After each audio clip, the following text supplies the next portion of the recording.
এ যেন একেবারে কাটা ঘায়ে নুনের ছিটে। কারণ কেন্দ্র ইতিমধ্যেই অষ্টম বেতন কমিশন ঘোষণা করে দিয়েছে। সেখানে সপ্তম বেতন কমিশনের সাথে রাজ্যের সরকারি কর্মচারীদের ডিএর ফারাক 37%। কেন্দ্র আরো 3% ডিএ বৃদ্ধি করতে চলেছে খুব শীঘ্রই।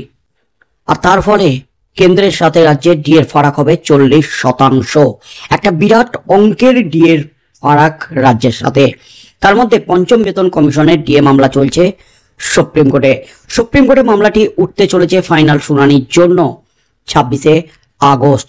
26শে আগস্ট শুনানিতেই কিন্তু এই ডিএ মামলার ফাইনাল শুনানি হবে এবং ওই দিনই সমস্ত পক্ষের বক্তব্য শুনবে, রাজ্যের বক্তব্য শুনবেন সুপ্রিম কোর্টের বিচারপতিরা, জাস্টিস কারল এবং জাস্টিস পি.কে. মিশ্রর ডিভিশন বেঞ্চ। আর সুপ্রিম কোর্টে ডিএ মামলা ওঠার আগেই কিন্তু সুপ্রিম কোর্ট থেকে এলো দুটি অত্যন্ত গুরুত্বপূর্ণ জরুরি আপডেট। রাজ্যের সরকারি কর্মচারীদের আইনজীবীরা এবার, মামলাকারী সংগঠনের আইনজীবীরা এবার সুপ্রিম কোর্টে রাজ্যকে চেপে ধরতে, রাজ্যকে কার্যত কুপকাত করতে যে দুটি দাবি নিয়ে জোরালো দাবি তুলতে চলেছে, জোরালো আওয়াজ তুলতে চলেছে, যা আপডেট উঠে এলো তা কিন্তু রীতিমতো বিপদ বাড়তে চলেছে রাজ্যের এবং রাজ্যের সরকারি কর্মচারীদের জন্য বড় সুখবর এনে দিতে চলেছে। ডিএ যে রাজ্যকে মেটাতেই হবে সেটা কিন্তু একেবারে ফাইনাল হয়ে গেছে। একবারে না দিতে পারলেও রাজ্যের সরকারি কর্মচারীদের যে দাবি, সুপ্রিম কোর্টে যে দাবিটা রেখেছেন কর্মচারী সংগঠনগুলি, কিস্তিতে মেটাক বকেয়া ডিএ। কিন্তু রাজ্যের দাবি ডিএ মেটাতে গেলে রাজ্যের কোমর ভেঙে যাবে, রাজ্য আর্থিকভাবে দেউলিয়া হয়ে যাবে। তবে এই পঞ্চম বেতন কমিশনের ডিএ মামলা ইতিহাস সৃষ্টি করতে চলেছে গোটা দেশে। কারণ সুপ্রিম কোর্টের বিচারপতি জাস্টিস কারলের ডিভিশন বেঞ্চ স্পষ্ট করে দিয়েছেন এই ডিএ মামলা গোটা দেশব্যাপী প্রভাব পড়তে চলেছে। এবং শুধুমাত্র পঞ্চম বেতন কমিশন নয়, এই ডিএ মামলা আইনি অধিকার হিসাবে প্রতিষ্ঠা পেলে ষষ্ঠ বেতন কমিশনের যে প্রায় 37% ডিএ বাকি আছে সেই ডিএও কিন্তু মেটাতে হবে রাজ্যকে। তার মধ্যে ডিএ মামলা ওঠার আগেই রাজ্যকে চেপে ধরতে একেবারে চরম সিদ্ধান্ত রাজ্যের সরকারি কর্মচারীদের সংগঠনগুলি। এতদিন ধরে যে দাবিটা করে আসছিলেন এই দাবি কিন্তু জোরালোভাবে, লিখিতভাবে কিন্তু এবার তুলে ধরতে চলেছেন সুপ্রিম কোর্টের বিচারপতিদের কাছে। রাজ্য টাইম কিলিং করতে চাইছে, বড় অভিযোগ কিন্তু রাজ্যের বিরুদ্ধে বারবার উঠেছে। তবে রাজ্যের আইনজীবী কপিল সিব্বাল তিনি গত শুনানিতে এজলাসে উপস্থিত না থাকার জন্য শুনানি পিছিয়ে গেছে। তবে এই পিছিয়ে যাওয়াটাই কিন্তু রাজ্যের জন্য বুমেরাং হয়ে গেল। চালাকি করতে গিয়ে কার্যত এবার রাজ্যের সরকারি কর্মচারীদের আইনজীবীদের মাস্টার স্ট্রোকে কার্যত দিশেহারা কুপকাত হতে চলেছে রাজ্য। সুপ্রিম কোর্ট থেকে উঠে এলো দুটি বেগ আপডেট। ডিএ মামলা ঘিরে পশ্চিমবঙ্গে সরকারি কর্মীদের মধ্যে দীর্ঘদিন ধরে অসন্তোষ বাড়ছে। সুপ্রিম কোর্টে একাধিক মামলা শুনানির পর এখন পরিষ্কার, দিল্লি ও চেন্নাইয়ে কর্মরত পশ্চিমবঙ্গের সরকারি কর্মীরা যে হারে মর্গ ভাতা পাচ্ছেন, রাজ্যের কর্মীরা তার থেকে অনেক কম সুবিধা পাচ্ছেন। এই বৈষম্যই আদালতের নজরে আসায় মামলাটি আরো জোরদার হয়েছে। সরকারি নথি এবং আরটিআইতে প্রকাশিত তথ্য অনুযায়ী 2017 সালের 10ই অক্টোবরের এক আদেশে দিল্লি ও চেন্নাইয়ে কর্মরত ডিএর হার 136% থেকে 139% বৃদ্ধি করা হয়েছে, যা কার্যকর হয় ওই বছরের 1 জুলাই থেকে। পরের বছর 12ই সেপ্টেম্বরের আদেশে সেই হার আরো বাড়িয়ে 142 থেকে 148-এ উন্নীত করা হয়।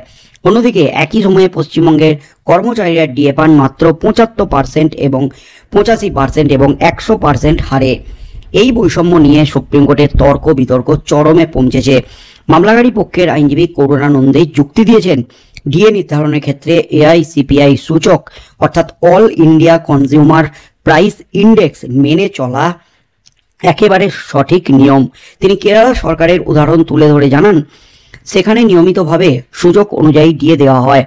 তার বক্তব্য, পে কমিশনের সুপারিশ মেনে রাজ্যেরও সেই দায়িত্ব পালন করা অত্যন্ত জরুরি। গত 7ই আগস্টের শুনানিতে বিচারপতিরা সরাসরি প্রশ্ন তোলেন, রাজ্য সরকার কোন নিয়মে ডিএ বৃদ্ধি করেন, নথি দেখান, কখনো 5%, কখনো 10%, এর ভিত্তিটা কি? এই প্রশ্নের সঠিক উত্তর রাজ্যের আইনজীবীরা দিতে ব্যর্থ হয়। আদালতে উপস্থিত কপিল সিব্বাল রাজ্যের হয়ে সময় চান এবং জানান আরও কিছু যুক্তি পেশ করার সুযোগ প্রয়োজন, ফলে শুনানি পিছিয়ে যায়।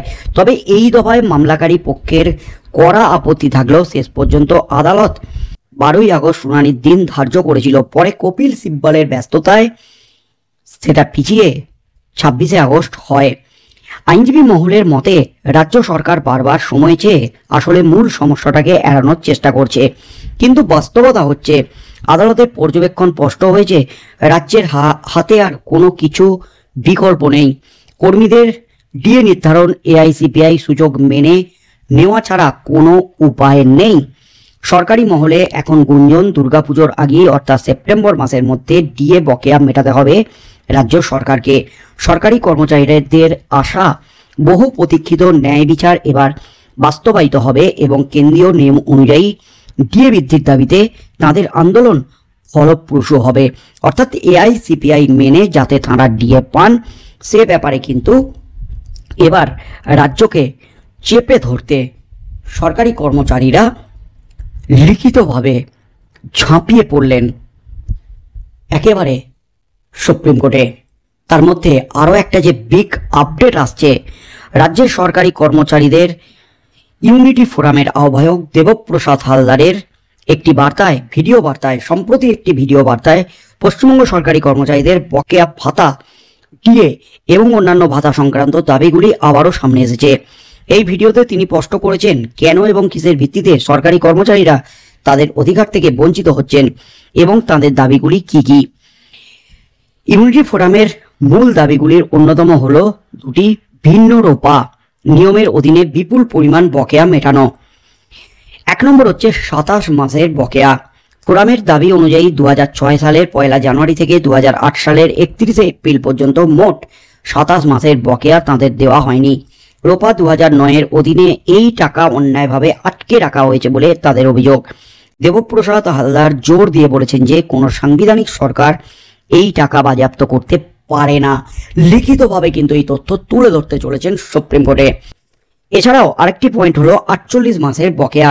এর পাশাপাশি রোপা 2019-এর অধীনে 2016 সালের 1 জানুয়ারি থেকে 2019 সালের 31 জানুয়ারি পর্যন্ত মোট 48 মাসের বকেয়া মেটানোর দাবি কিন্তু জোরালোভাবে জানানো হয়েছে। অর্থাৎ এ যেন মরার উপর খাড়ার ঘা। এমনিতেই এই পঞ্চম বেতন কমিশনের ডিএ মেটাতে হিমশিম খাচ্ছে রাজ্যের আর্থিক বিপর্যয় নেমে আসছে।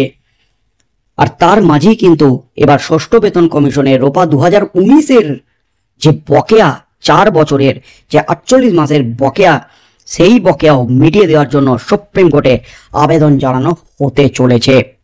এই বিপুল পরিমাণ বকেয়া রাজ্য সরকারি কর্মচারীদের কাছে একটি বড় আর্থিক দাবি, যা তাদের ন্যায্য অধিকারকে প্রতিষ্ঠা করতে চলেছে। শুধু বকেয়া মেটানো নয়, ইউনিটি ফোরাম আরও কিছু গুরুত্বপূর্ণ নথি পেশ করেছেন দাবি হিসাবে, যা কর্মচারীদের আর্থিক সুরক্ষার জন্য অত্যন্ত জরুরি হতে চলেছে। বার্ষিক 10% সুদ। ফোরামের তরফে দাবি করা হয়েছে সমস্ত বকেয়া টাকার উপর বার্ষিক 10% সুদ দিতে হবে। যেহেতু এই টাকা সময় মতো দেওয়া হয়নি, তাই তার জন্য ক্ষতিপূরণ হিসাবে এই সুদের দাবি যুক্তিযুক্ত বলে মনে করছেন তারা। সুপ্রিম কোর্টে কিন্তু এই দাবি নিয়ে 26শে আগস্ট একেবারে ঝাঁপিয়ে পড়তে চলেছেন ইউনিটি ফোরামের আইনজীবীরা। এবং তাদের দাবি মূল বেতনের মধ্যে সীমাবদ্ধ নয়, এর সাথে বাড়ি ভাড়া অর্থাৎ এইচআরএ, পরিবহন ভাতা, টিএ এবং মহার্ঘ ভাতা ডিএ এবং অন্যান্য সমস্ত ভাতা 2006 সালের 1 জানুয়ারি থেকে টাকা পাওয়ার দিন পর্যন্ত সম্পূর্ণভাবে মেটাতে হবে, কোনো বকেয়া রাখা যাবে না। অর্থাৎ রীতিমতো চাপ কিন্তু বেড়ে গেল 26শে আগস্ট শুনানির আগে রাজ্যের। অর্থাৎ রাজ্য যত টাইম কিলিং করে এই ডিএ মামলাকে দীর্ঘায়িত করার চেষ্টা করছে, মূল সমস্যা থেকে এড়িয়ে যেয়ে মূল বিষয়টিকে রীতিমতো এড়িয়ে যাওয়ার চেষ্টা করছে, ততই কিন্তু রাজ্যের সরকারি কর্মচারীরা একের পর এক তথ্য তুলে ধরে, একের পর এক দাবি তুলে ধরে রাজ্যকে রীতিমতো আষ্টে পিষ্টে জড়িয়ে ফেলছে। 26শে আগস্টের শুনানিতে কি হতে চলেছে, জোরালো দাবি কিন্তু উঠে গেছে একাধিক বিষয় নিয়ে। 10% সুদ থেকে শুরু করে রোপা 2019-এর বকেয়া ডিও মেটানোর দাবি কি হতে চলেছে, কি নির্দেশ দেন বিচারপতি জাস্টিস কারোলের ডিভিশন বেঞ্চ, সেদিকে চোখ থাকবে গোটা রাজ্যের।